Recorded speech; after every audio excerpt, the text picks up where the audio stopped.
a conversa, que hoje, né, tá que tá. Tá frio, mas tá que tá.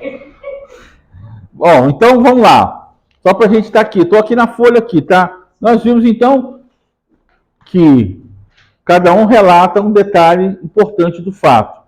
Então, lê para mim. Mas não existe apenas semelhança. Lê essa parte aí. Mas não existem apenas semelhanças entre os evangelhos sinóticos. Há também diferenças pontuais. É verdade que em muitas ocasiões o conteúdo é praticamente o mesmo, mas em outras ocasiões não. Por exemplo, a ordem dos acontecimentos na tentação de Jesus difere entre Mateus e Lucas. Opa, ó, viu? Aí é aquele grande problema. Tem coisas que são iguais. Então vamos ver a tentação de Jesus por Mateus e Lucas. A tentação de Jesus. Vamos lá. Por isso que as parábolas vão ter conotações diferentes. Deu tudo isso aí. Tá? Vamos lá. Pega a tentação de Jesus. Tanto em Mateus. Ou nós vamos ficar só em sinótico. Só para você aprender a andar em sinótico. Mateus. Não. Veio a tentação de Jesus. Lucas.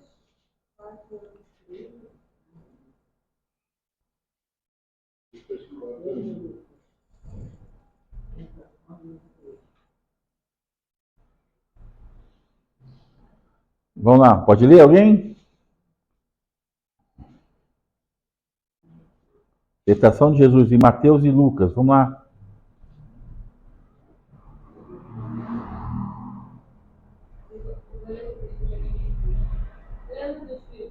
Peraí, mas qual que você está lendo? Mateus? Lucas. Vai. Lembra do Espírito Santo, retornou Jesus do Jordão e foi conduzido pelo Espírito ao deserto, onde enfrentou as tentações do diabo por 40 dias. Peraí, só um minutinho. Alguém já se coloca já em Mateus já? Lê o primeiro versículo da tentação.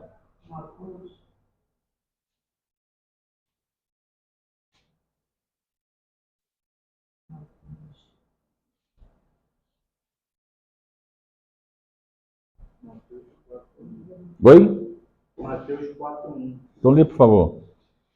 Em seguida, Jesus foi conduzido pelo Espírito ao deserto, para ser tentado pelo diabo. Mas ela já te dá uma referência da onde para onde, certo? Lê o seu primeiro texto, Isabela. Lembra do Espírito Santo, retornou Jesus do Jordão. Então, Jordão, viu?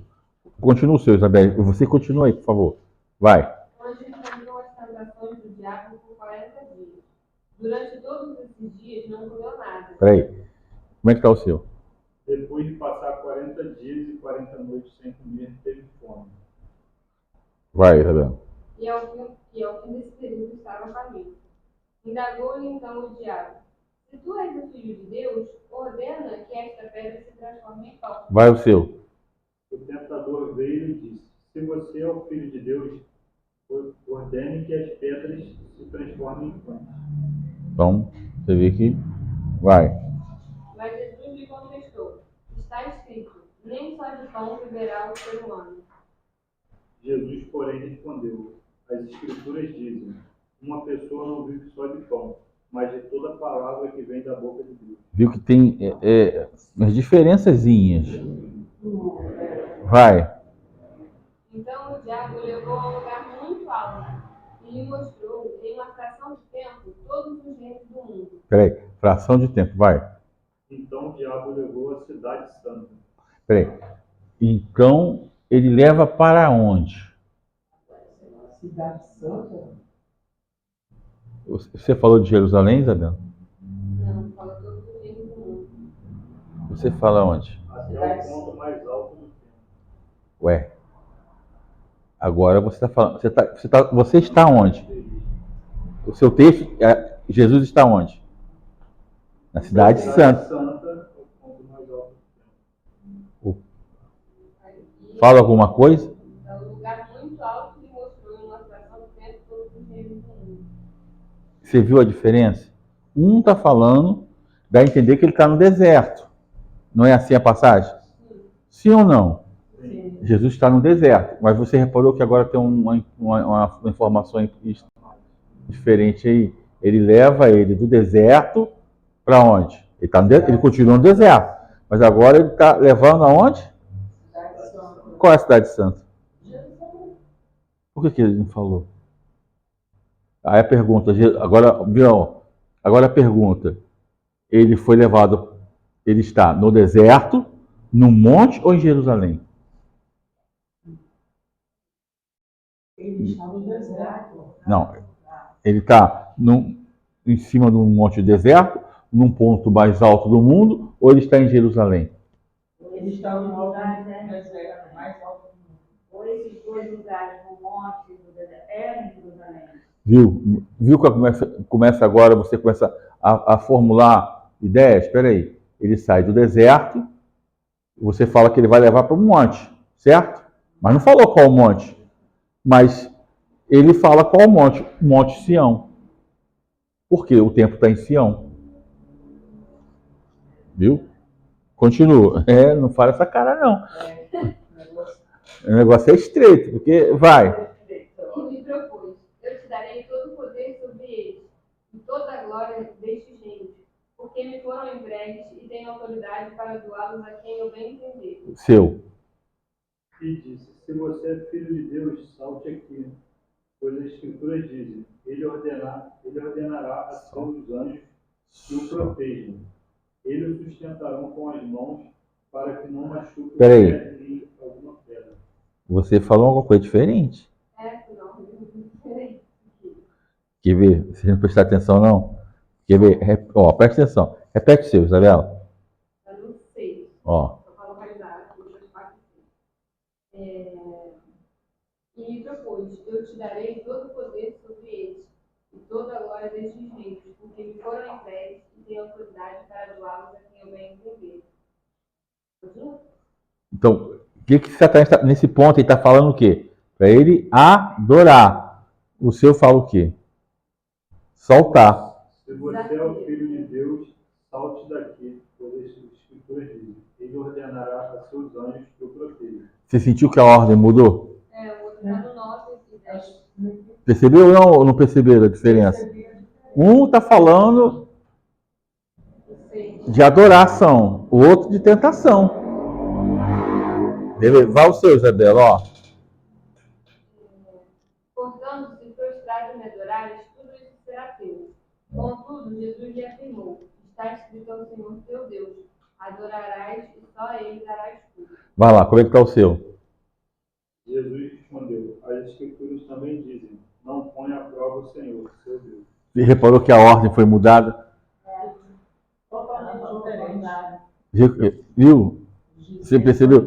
Ah, mas mudou a história? Não mudou a história, mas você viu que alguém deu mais ênfase, importância à ordem, tal. Você vai ser a adoração no meio, né? O dele vai ser no final. Qual é a história que você mais ouve? A dele. Não é? Ele primeiro é tentado no pão, na adoração, de tentação, né, de soltar os anjos, e depois no final, adoração. Mas ela já fez diferente. Ela, pão, adoração e no final tentação.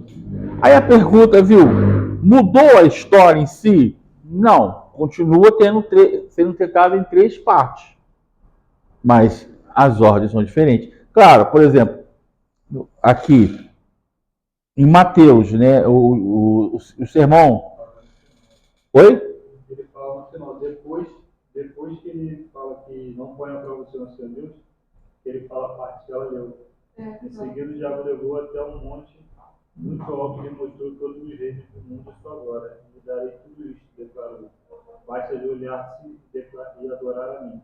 Viu? Aqui você pontua Jerusalém. Ela não pontua. Aqui pontuou depois. Pontua depois?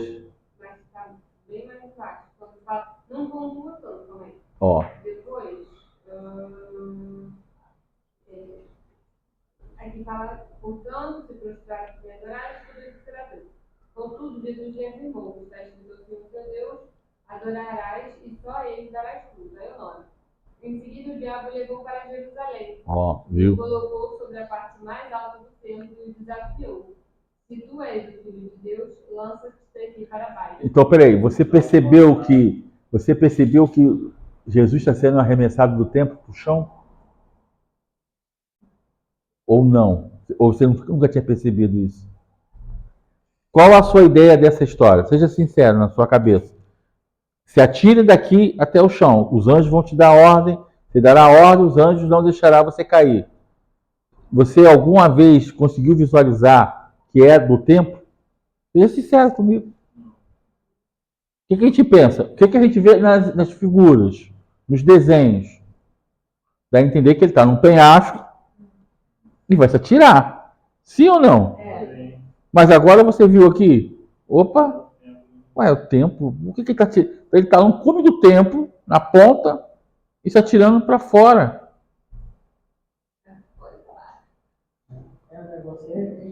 Você percebe, parece bobo, mas é um detalhe que faz com que você consiga pensar assim, gente, mas eu não tinha reparado esse detalhe. Então, os sinóticos, não é para você ficar caçando um detalhe, é para você entender a história muito melhor.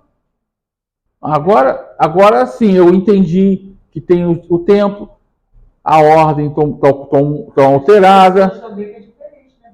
Porque minha Bíblia tem hora que eu leio é diferente da dele. Não, aí são versões.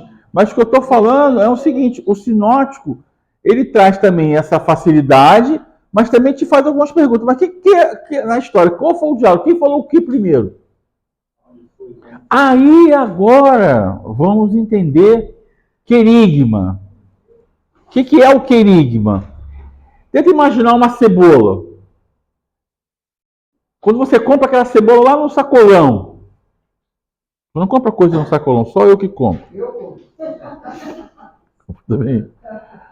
Aquela casca. Já viu que tem uma cebola que tem uma casca grossa, assim, marrom, bem fechada?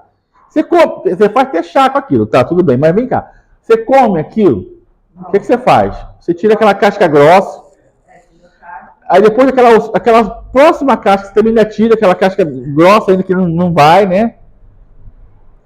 E vamos imaginar que você queira fazer uma cebola em conserva. Eu não gosto de cebola, mas vamos imaginar que você queira fazer uma cebola em conserva. Você vai descascar ela mais ainda e vai pegar aquela cebola branquinha. Isso é o querigma. Todo texto bíblico, você tem que analisar o querigma. O que é o querigma? Qual é a importância que o texto está dando para a história? Se a ordem alterou alguma coisa na história para você? Sim ou não? Não. Os dois textos estão falando de Jerusalém, um no início, outro no final. O que é o querigma? Ele foi tentado no pão, na tentação e na adoração. Então, quando você faz uma análise do querigma, o que é o mais importante de um texto bíblico? São fatos históricos, por exemplo, 500 quilômetros, 200 quilômetros, 2 metros, isso não é importante. O importante é saber qual foi o propósito de Deus naquele texto. Mas sinótico, eu tenho que analisar, porque o sinótico é ao contrário. Eu estou querendo ver os detalhes. Querigma, não. Eu estou pegando a essência do texto. Por exemplo, o Salmo 138 que a gente leu. Qual é a essência do texto do Salmo 138? Eu já até esqueci. A volta do. Ele não se esquecer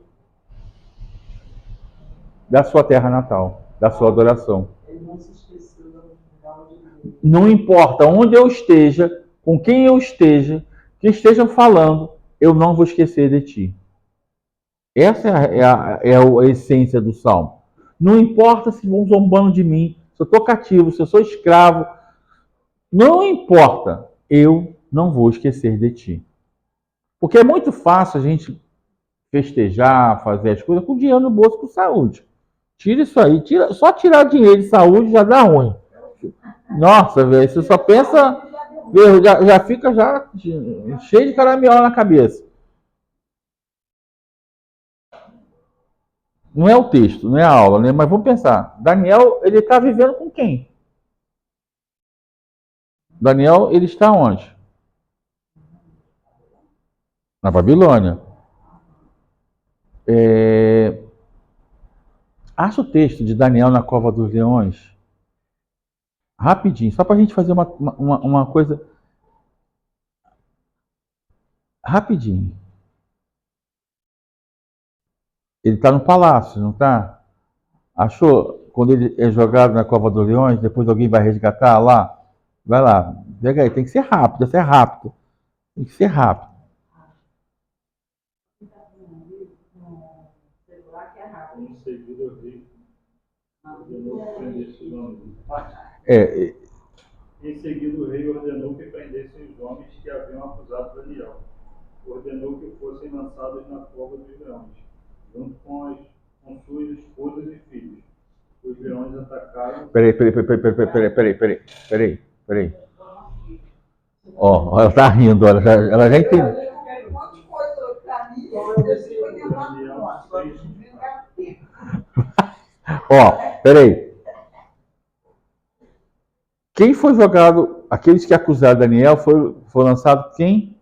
Mulheres e filhos. Que acha eunuco nesse texto aí? Chefe do eunuco. Procura aí.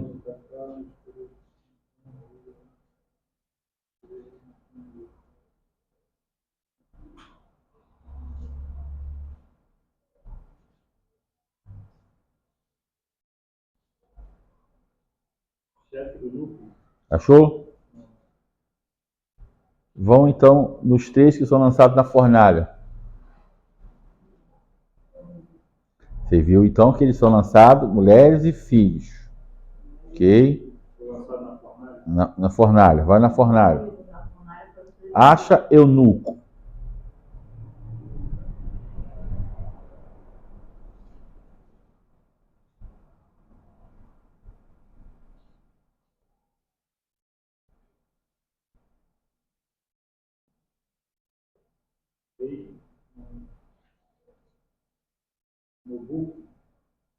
Eunuco.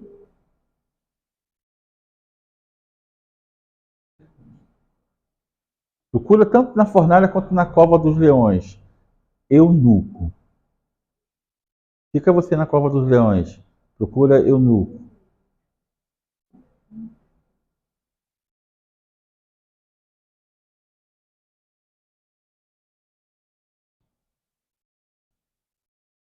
Qual é a descendência de Daniel? Daniel está onde?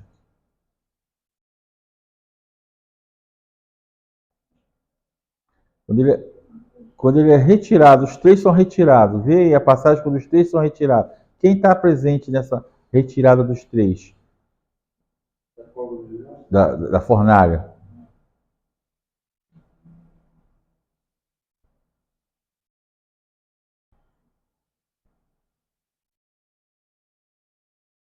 Quem está presente quando ele sai da Alguém chama. Vamos lá, ó. Eu vou achar para vocês. Vou achar para vocês, ó. Pergunta meio bizarra, quando você pesquisa assim, pelo pergunta.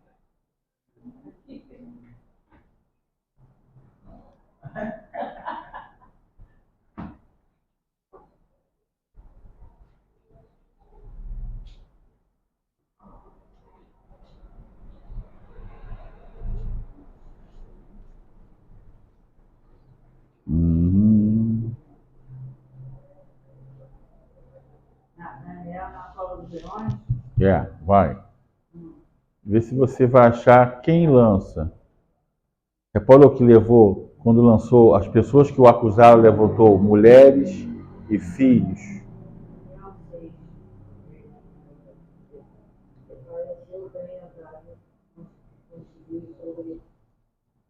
Não, vai.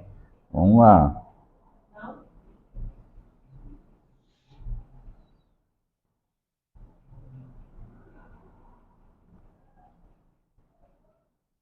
Vamos lá, gente. Acha a palavra eunuco no livro de Daniel.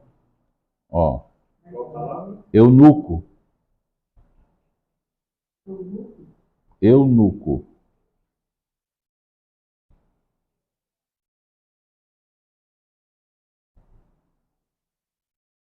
Ó, Daniel 1, 3:16. Depois o rei ordenou a Aspenaz, chefe de eunuco, seus eunucos que trouxessem algum dos filhos de Israel, tanto da linhagem real quanto dos nobres, os jovens sem nenhum defeito.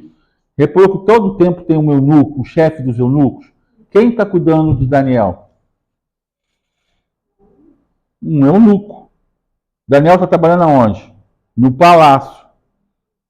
Daniel tem esposa e filhos? Não. O que eles vão ser feitos? Eles são castrados. Não. Dá a entender que eles são castrados. Porque eles estão no harém, eles estão dentro do palácio.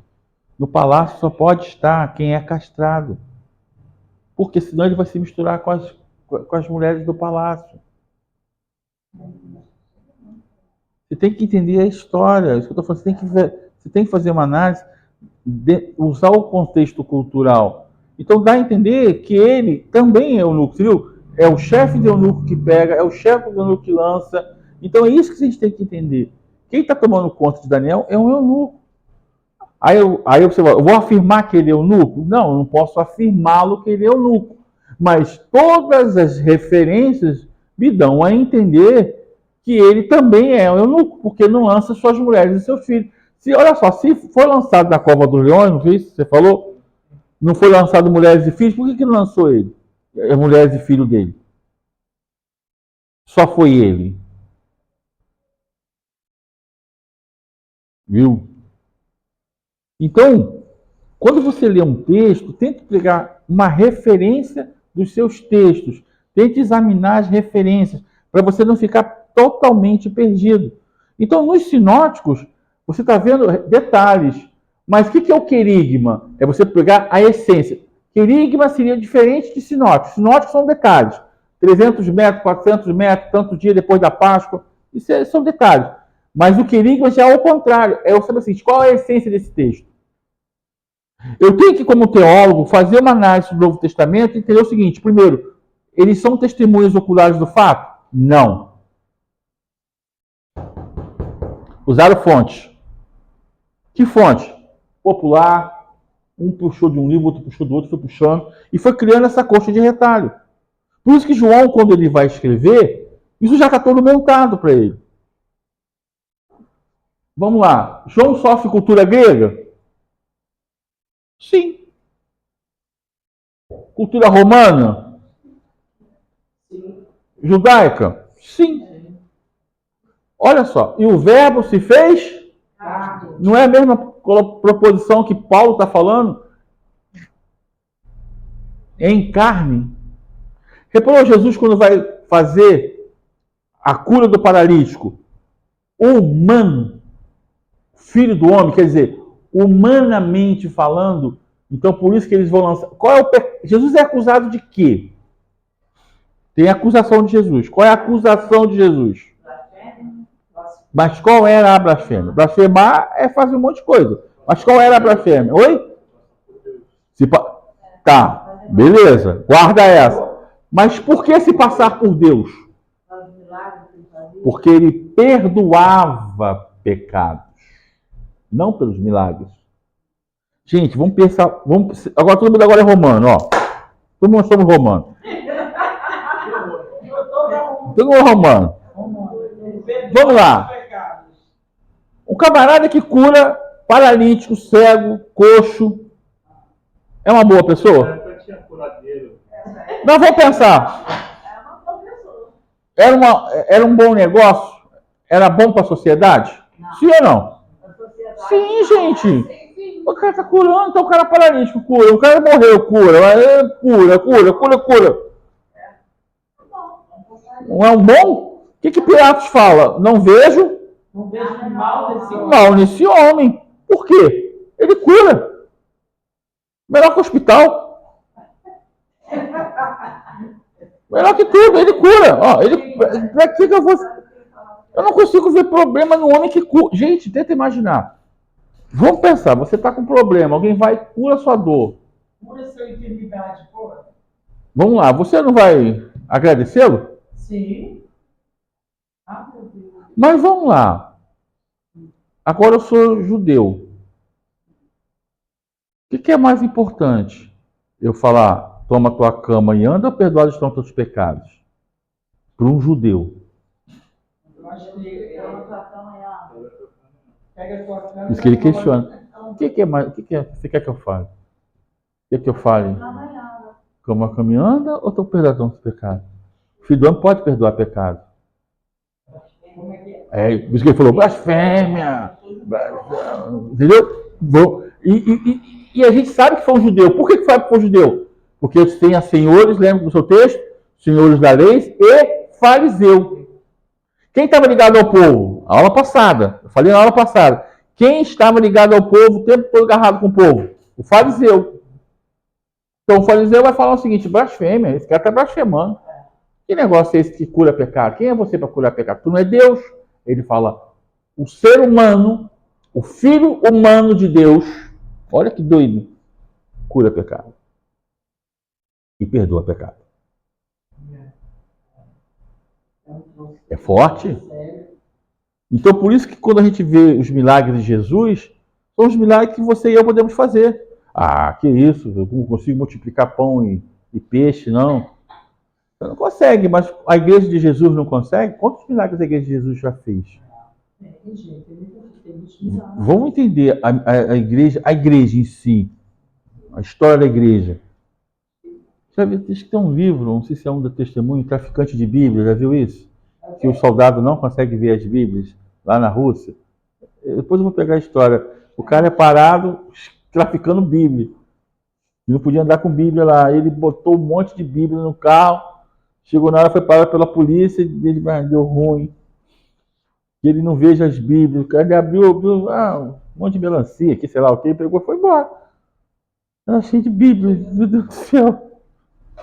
É uma coisa assim. Depois eu vou pegar o detalhe. Mas como que o cara não viu? Deus não quis que ele visse. Por quê? Porque aquelas Bíblias, eles pegavam as Bíblias e rasgavam folhas. Lembra? Você com a folha de Daniel aqui, você fica com o de Ezequiel. Eu li aquilo ali incessantemente, depois eu passava e trocava as folhas um com o outro. Olha que doideira. E hoje você tem a Bíblia na mão. Então, isso que nós estamos lendo hoje é para você, primeiro, saber da importância do público-alvo. Isso é importante.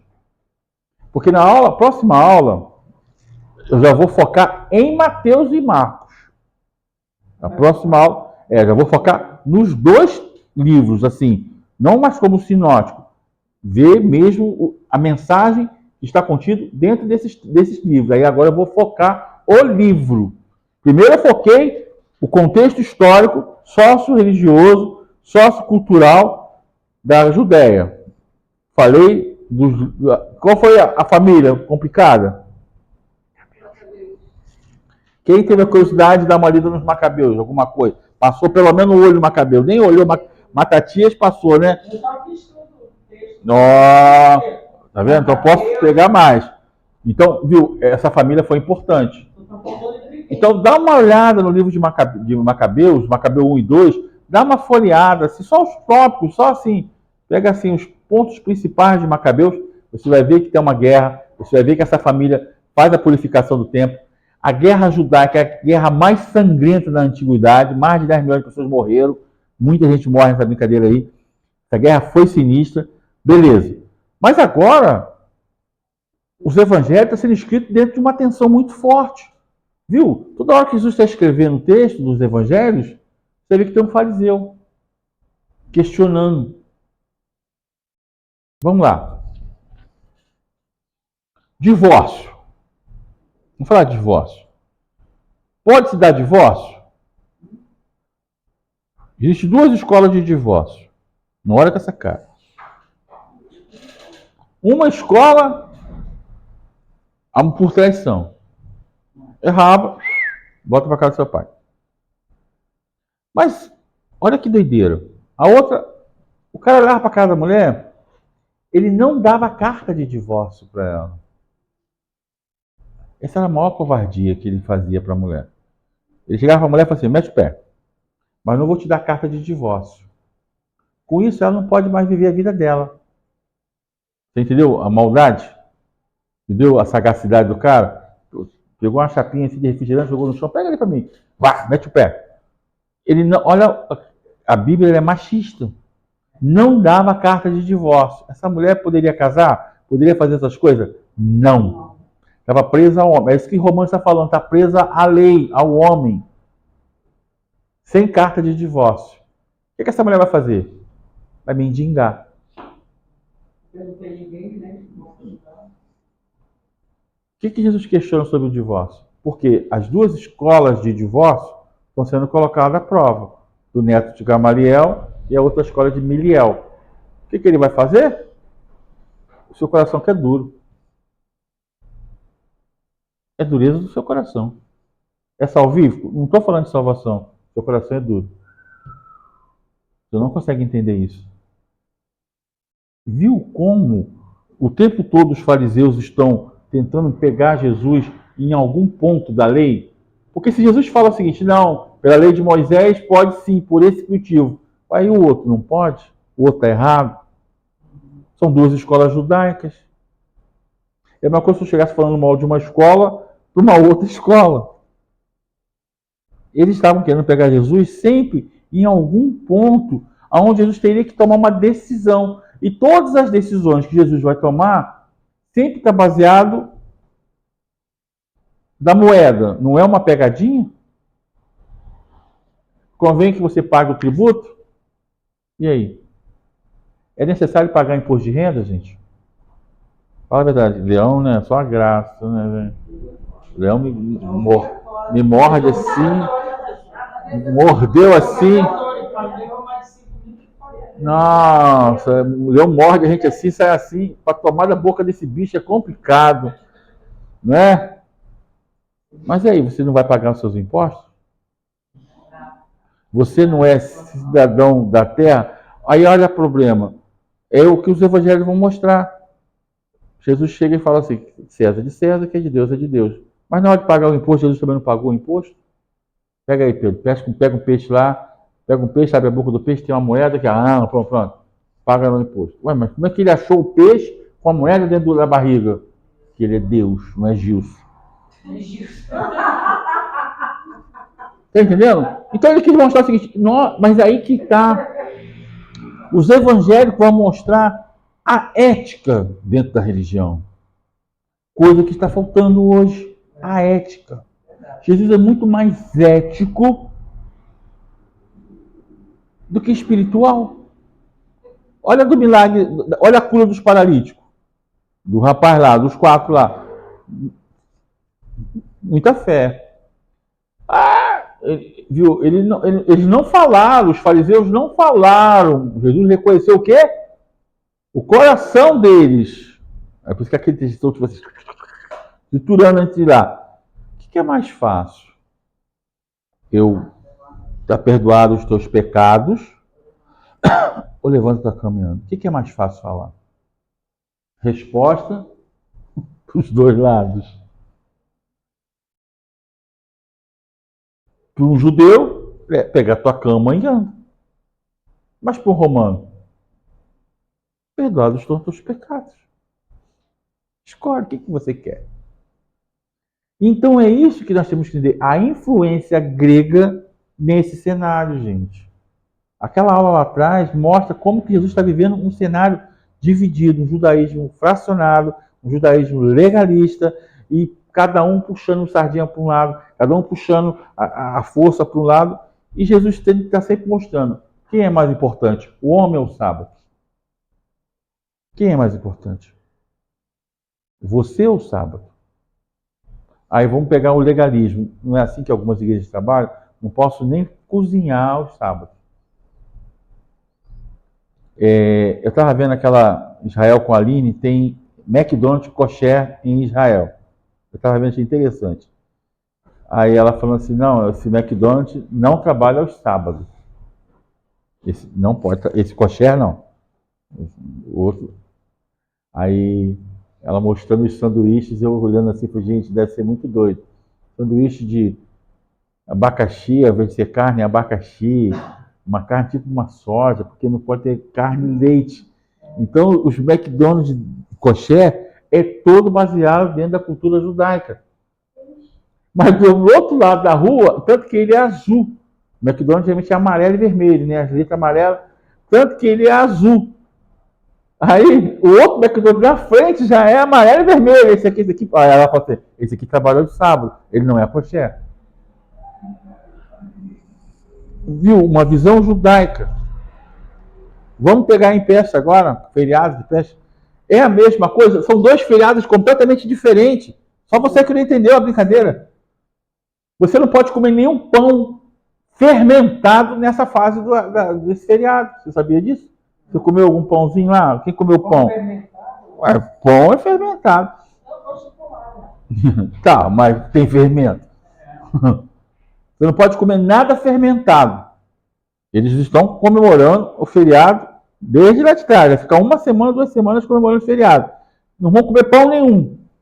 Nenhuma levedura. Nada. Um monte de regra. Eles precisam cumprir. Aí eles seguem toda a regra. E como é que é o nosso feriado? Não, primeiro, vamos pensar. Sexta-feira da Paixão. Domingo de Ramos, né? Quem lembra? Passou agora, né? Foi todo mundo lá. Ah, já! Cadê com o seu Raminho? Ah, não sei. Acho que faz também. Eu acho que o evangélico faz. Só que faz diferente. Faz. Faz um monte de bandido evangélico aí. Gente, vamos lá, vamos falar mal dos outros só não. Fala da gente também. Aquelas caixinhas de promessa, aquilo ali não parece cartomante? O cara, quem já viu aquelas caixinhas de promessa? Lembra daqueles textos bíblicos que puxavam na caixinha? Um monte de versículo. Aí o cara montava um monte de texto. Só tinha coisa boa naqueles textos. Não tinha uma aprovação. Não tinha um ponto seu. Só tinha novidade. Essa aqui é para mim, essa aqui é para Isabel. Várias unções que a gente vê aí nessa teologia da prosperidade. Eu prefiro o galho de Ramos. É melhor. Na Páscoa, sexta-feira, Não comi peixe porque. Não comi carne porque o peixe morre sem dor. Pô, velho. Quem já mergulhou aqui? Já mergulhou?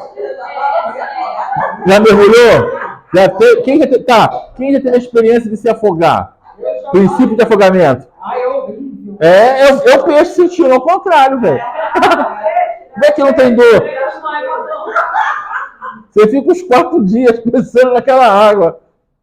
Não ri não. Vai morrer. O desespero que ele sentiu, porque aí você não come carne, né? Aí você piora mais ainda. Você enfia o coelho que evacua chocolate. Ué. Não é? Vamos lá. Qual é o querigma? Qual é o querigma da peixe, da Páscoa? O peixe não tem sangue disso. Tem sangue que não tem? Não tem. Vamos lá. Qual é a essência da Páscoa? A crucificação. Não. A ressurreição de Cristo. Lá atrás. É você saber. Jesus foi Não, esquece Jesus. O anjo da morte. Você tem uma marca. Qual é a sua marca? A marca do Cordeiro. Sim. Você tem essa marca? Eu tenho. Não. Não é retórico. É essa a essência da Páscoa. Não ri não, eu estou trabalhando. Essa é a essência da Páscoa. Se você tem filho pequeno, claro, gente, é muito comum hoje, uma criança, você tentar tirar isso que a sociedade massacra, a sociedade crucifica, né, velho? Ovo da Cacau Show, não sei o quê. Ela vai crucificar, ela vai massificar essa informação. Mas já que você vai dar o chocolate para a criança, ensine o que é a Páscoa. Não saia com... Não, por quê?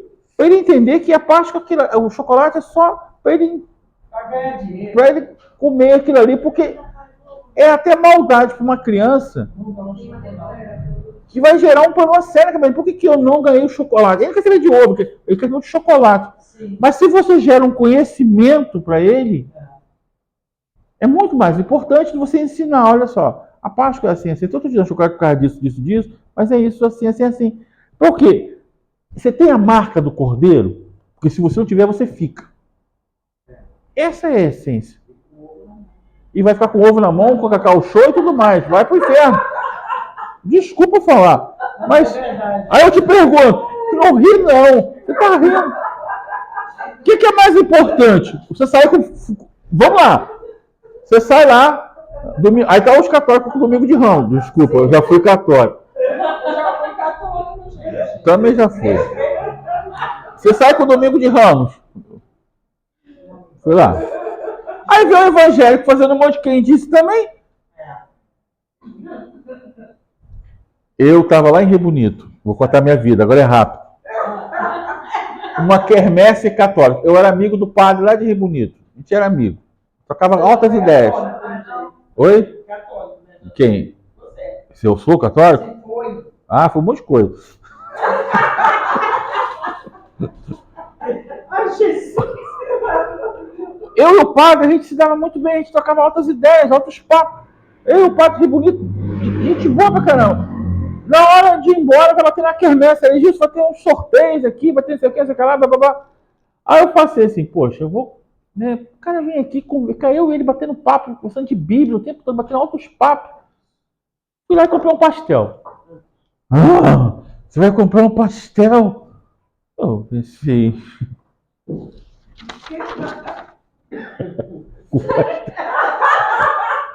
Qual o problema? Mas é um de santo. Ah, eu falei, eu vou fazer o quê? Pelo menos tô original. Aí eu segui. Chegou lá na frente, tinha uma igreja evangélica. Passei assim, o cara com chapéu de palha, com bigodinho, com dente pintado de preto. Eu falei, isso aí é falsificado. Ah, eu gosto. Ué, não é? Eu fico comendo lá do católico, eu não sou mais original. Gente, o que eu tô falando, as coisas a gente fala, mas quando a gente olha pro nosso lado da cerca, às vezes é mais vantagem sair com o domingo de Ramos, hein? Gente, não pode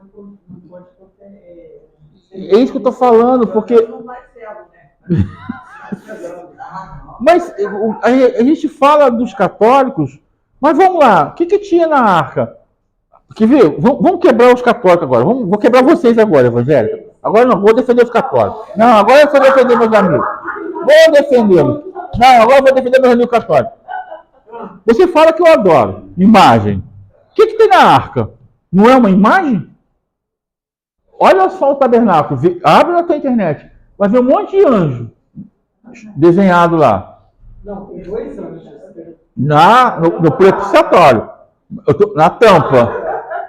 Mas e nas paredes? Ah, tem um monte. Ué, qual o problema?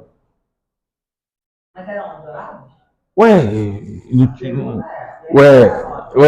Então, mas quem disse que eu adoro aqueles santos? É apenas, olha só, eu sou católico, é apenas uma lembrança. Viu? Esse vai ser o argumento católico. Mas esse vai ser o argumento católico. Não, é apenas para lembrar de Maria. É mesmo para lembrar de São José. São figuras. Não fala essa cara. Eles não pedem coisa pro santo? Ué, você não pede também lá para os anjos? Não. Não? Não? Desce o Espírito Santo. Vem Espírito Santo. Isso é anjo, né? E olha só, não vou comprar essa matéria aí. Ué, não é? Aí tem que voltar a matéria. Vamos lá. Trava. Vai doer. Você já não ouviu isso? Aqui não. Em outras igrejas, quando você vai viajar. Chegou do fim. Desce Espírito Santo. Faz tua obra. Sim ou não? Nunca ouviu essa frase das igrejas evangélicas? Vem Espírito Santo. Vem Espírito Santo. Toma esse lugar. Vem Espírito Santo. O Espírito Santo eu já dou aqui. Eu sou Deus, eu sou onipresente. Ué, vem Espírito Santo? Como assim vem Espírito Santo? Se ele é Deus, ele está aqui. Se eu estou dizendo, mas não é errado? Mas seria bem A no sentido pronúncia é errada. de é seu lugar? Não. Ele já está no... É seu. Qual é o atributo natural de Deus? Onipresença. Ele está no presente. Se ele é onipresente, Já está em tudo. ele está aqui agora. Agora com o Espírito Santo aqui, ó. Vamos falar com ele. Está aqui, ó. Está aqui. Está aqui. A manifestação do Espírito Santo é outra coisa. Ele está aqui agora. Vem Espírito Santo. O Espírito Santo vai fazer, gente, não é possível. Ele não foi lá na faculdade, né? Ele não está fazendo lá o seminário. Ele é Deus, gente. Ele já está aqui. A gente não dá... Quer ver? Ó, vamos falar mais blasfêmia das suas igrejas aí. Vem, decreta a tua vitória. Pega Jesus e decreta a tua vitória. Não, mas é... O que você é de Deus? O que vocês são de Deus? Vocês. Eu sou. Eu sou filha. Eu sou filha. Servo. O que é servo? Servo. Oi? Escravo tem que querer? Mas por que você tem que querer? Eu tenho. Ah. Porque também sou filha. Ele não nos trata como escravo, nos trata como filho. Mas somos... Nunca vamos deixar ser herdeiro do céu? Não, você é co-herdeiro. Não, você é co-herdeiro. Somos servos. Nós somos aqueles remadores que estamos amarrados, remando. Não vem com esse papinho, não. Somos servos de Deus. Servos. Temos um Senhor. Só que o Senhor, mesmo sendo nós escravos, nos trata como filhos. Mas nós não somos herdeiros. Herdeiro somente um, o Filho. Somos co-herdeiros. Então, quando eu falo do ramo lá, a gente vai ver música gospel muito, não é Deus de perto, Deus de longe. Nossa, velho, isso dói. Coração estranho. Se não é Deus de perto, Deus de longe. Como assim? Não é, mas não é? Não é? Você é Deus de perto e não de longe. Então, com Deus de longe não é Deus? Você que canta isso. Mas ela diz que é Deus de perto. Ela que canta isso. Eu conheço a história. Vai ver. Hoje, gente, hoje de manhã, minha esposa ficou estressada comigo. Eu falei assim, meu Deus, olha o que esse cara está falando. Foi dado um espírito para Deus, para Jesus ressuscitar. Eu, como assim? Foi dado o quê? Ele é santo. Gente, eu entendo. Uma das maiores dificuldades que nós temos de entender é a segunda pessoa e a terceira pessoa da Trindade. Ele é Deus, só que em carne. Mas como? Minha cabeça vai pirar. É assim. Mas não é essa formosura que a gente está pensando. É uma matéria sem pecado. Vamos lá, conceito de Barth, Karl Barth, sou barthiano. Deus é inteiramente outro. O que você pensa, eu acho de Deus, é a sua invenção da sua cabeça, que ainda não é Deus. O que você acha que é Deus, não é Deus. Deus é muito maior que isso. Muito maior. Pensou de novo, é maior. Segundo conceito de Karl Barth, o inteiramente outro. Quem é Deus? O outro. O que é o outro? Uma coisa que não tem nada a ver com você. Um outro ser, uma outra pegada, outra coisa. Esquece. O inteiramente outro se torna meu irmão humano. Quem é o outro? Quem é meu irmão humano? Se transforma outro, mas continua sendo outro. Entendeu? O inteiramente outro se transforma no meu irmão humano, mas continua sendo o outro. E o Verbo se fez carne e habitou entre nós. E nós vimos a sua glória como a glória do eterno Pai. O entendimento de Jesus como Deus mexe na nossa cabeça, cara. Como que o camarada é Deus, sente fome? O cara que é Deus chora. Está crucificado, está recitando salmos com 2 pregos na mão. Está entendendo? Mas no Gênesis não diz que nós somos a imagem e semelhança de Deus. Imago Dei. O que é a sua imagem e semelhança de Deus? A área de raciocínio, a área de entender a adoração. Mas volta para os evangelhos. A igreja evangélica, na teologia da prosperidade, não está criando outro tipo de Jesus? Um Jesus que você coloca na parede? Aí eu te pergunto, quem é Imago Dei nessa teologia hoje, vigente? Você é A Europa, gente, ela vai ser fulminada com o humanismo. Traz para a realidade. Muitas igrejas, elas são completamente humanistas, onde o homem é a resposta de tudo. Na nossa teologia da prosperidade, estamos vendo isso direto. Pastores que são responsáveis por tudo. São verdadeiros impérios. Aí quando começa a cair os problemas, você começa a ver os podres. Por quê? Porque são impérios humanos. Olha a questão que já está. Olha o bafafá que está acontecendo na Lagoinha. Não é? Olha a confusão. Um monte de coisa lá desenterrando, um monte de osso. Por quê? Império humano ruindo. Então o que nós temos que fazer a concepção? Uma, entender Trindade você não vai conseguir entender aqui. Você nunca vai entender ela aqui. É fora da nossa compreensão humana. O que eu tenho que entender é que são três pessoas que agem de forma diferente, com essências diferentes, mas com coessências iguais. Não dá para eu entender. Minha mente aqui é limitada. Então eu tenho que entender o seguinte, ó, Deus é Deus, Jesus é Deus e o Espírito Santo é Deus. Se ele é Deus, tem que ter nomes e atributos. Tem. Todos têm? Tem.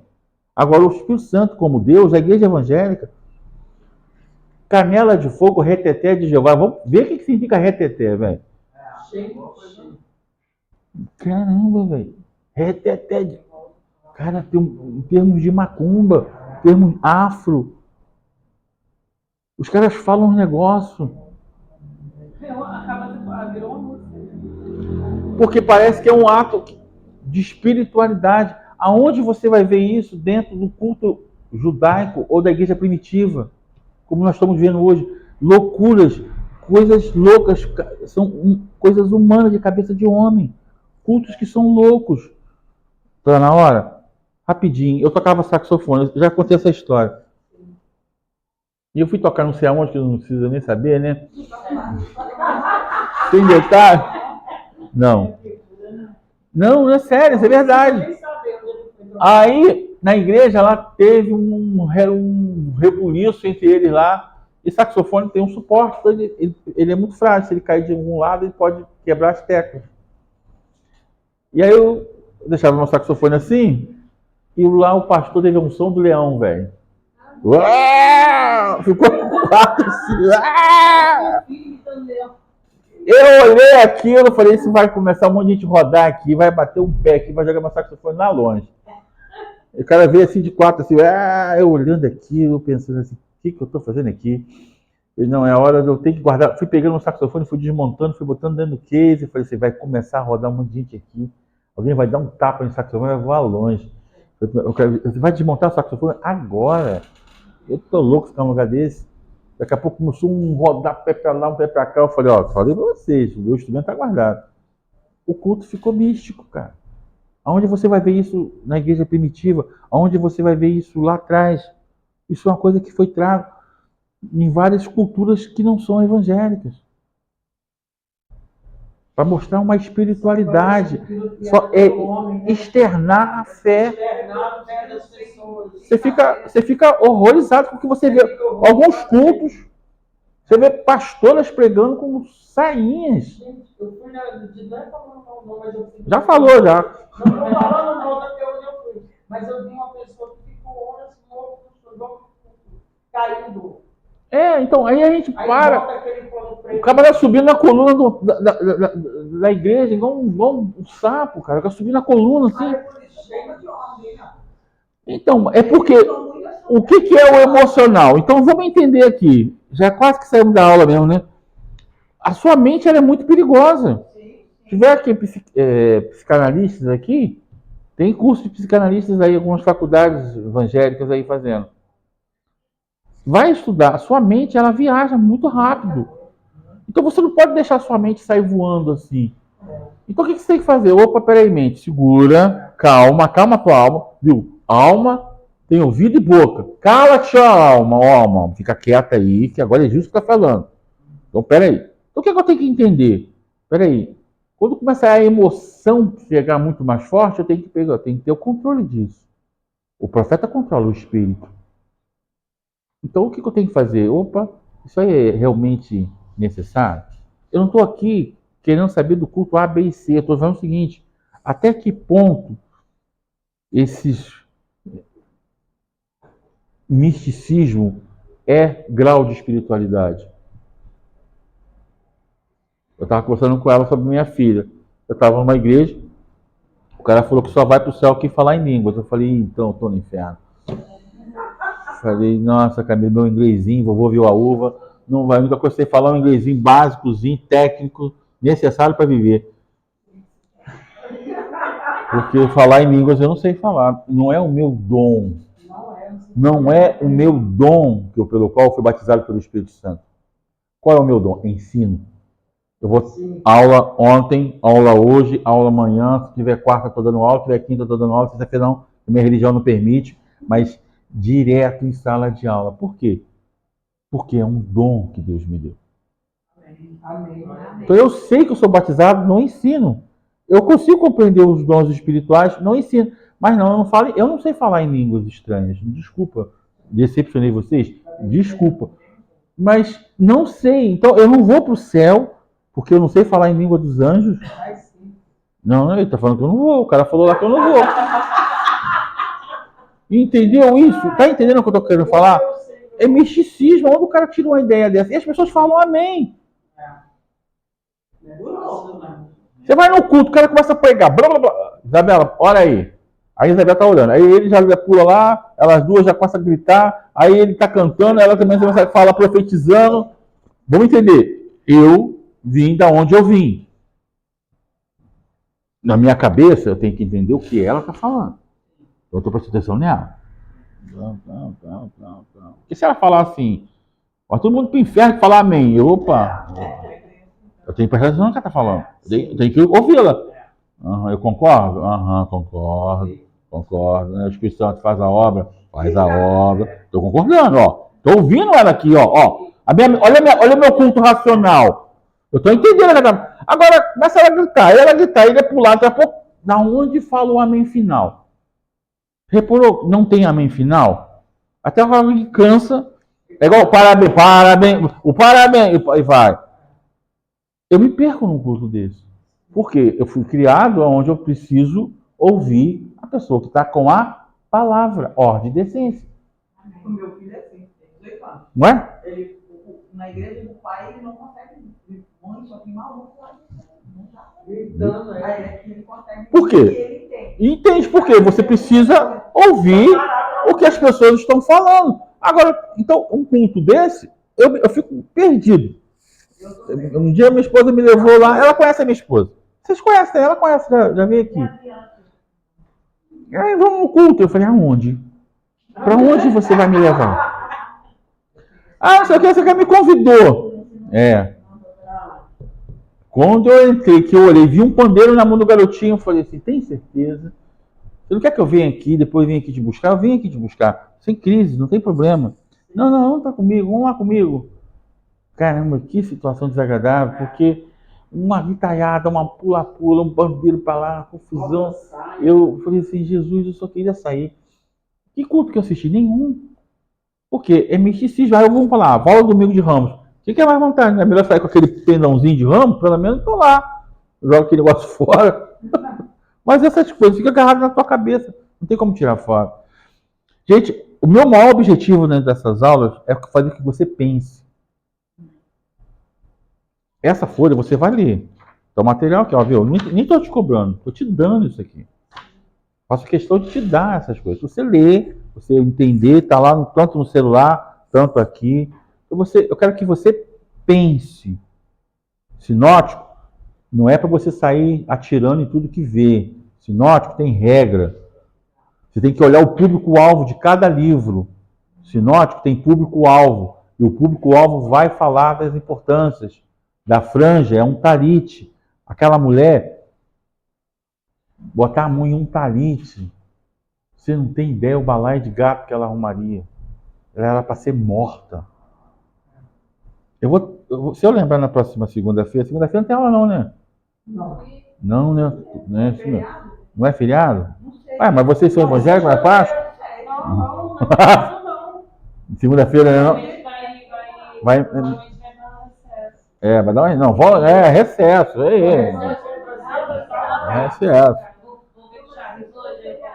Recesso. Recesso, ajuda. Eu vou. Me lembre, eu trazer um talite. Porque feriado é esse. Lembro? Ah, é feriado. Feriado é esse. Então tira bem o facultativo. Então é nosso também, né? Ó, lembre pra mim de trazer um talite. O que é isso? Só me lembra. Eu vou trazer. Lembra? Eu vou mostrar o que é, onde ela tocou. Aí você vai entender o manto de Jesus. Nos ticites. Isso aí dá um problema sério. Na próxima você... Eu vou trazer um que você pode tocar, o outro você não vai tocar, mas esse você vai tocar. Você vai entender o significado de um talite. Não acho dos boletos, não.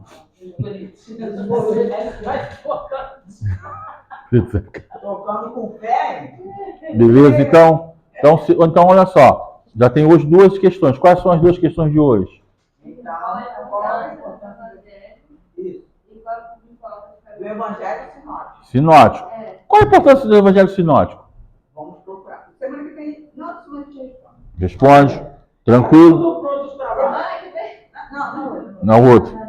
Tranquilo. Vai trazer os dois trabalhos. Aqui, fica com o pessoal que não veio hoje. Pessoal, então a gente vai ter 4 aulas. Semana que vem não conta, né? Não, ainda não. Aí vai ter uma. Tem mais duas. Não, só para eu poder fazer um trabalho. Não, exatamente. Aí depois vai passando em PDF mesmo, vou passando para a secretária, eu vou corrigindo e passando para a secretária as notas. Não entendi, já pode. Não, ainda não. Porque a matéria dele tá ligada com a do Charles. Por isso que o Charles não deu a nota dele. Viu? O negócio é brabo, Eu tô no segundo tempo, assim, no segundo grupo de aula, né? Sim. Viu? Gente, eu não sei se facilitei ou piorei a vida. Você não tá Às vezes. Não, já acho. já passou por nós duas professoras. Não, é isso. Ah, entendi. Não. Continuação do chá. A gente sempre trabalha assim. Só para entender. A finalidade da minha aula é fazer você pensar. Eu quero forçar você a pensar. Eu quero forçar você a sair daqui assim, falando assim, isso mesmo, eu tomo Dorflex, Tilenol, chá de boldo. Você bota a gente para procurar. Não, eu quero que você aqui faça uma análise. Você é um teólogo. Teólogo tem que teologar. Hoje nós sabemos alguma. Não, Uma frase da Bíblia. só vai piorar. Fica tranquilo que só vai piorar. Não vai. Eu achava que eu conhecia, né? Agora tá. Não, você conhece sim. É porque eu vou resgatar esse conhecimento lá atrás. Mas, gente, olha só. Se tiver difícil, confuso, levanta a mão. Vocês estão pagando, levanta a mão para perguntar. Não sai com dúvida. Porque aqui é amor, só trabalho, a gente está de boa. Ela, né, falou comigo que eu não dá prova. Charles falou para eu não dar prova. A gente está amando. Mas se lá um dia a gente não fica amando, aí é prova. Tá? Gente, beijo no coração, graça e paz.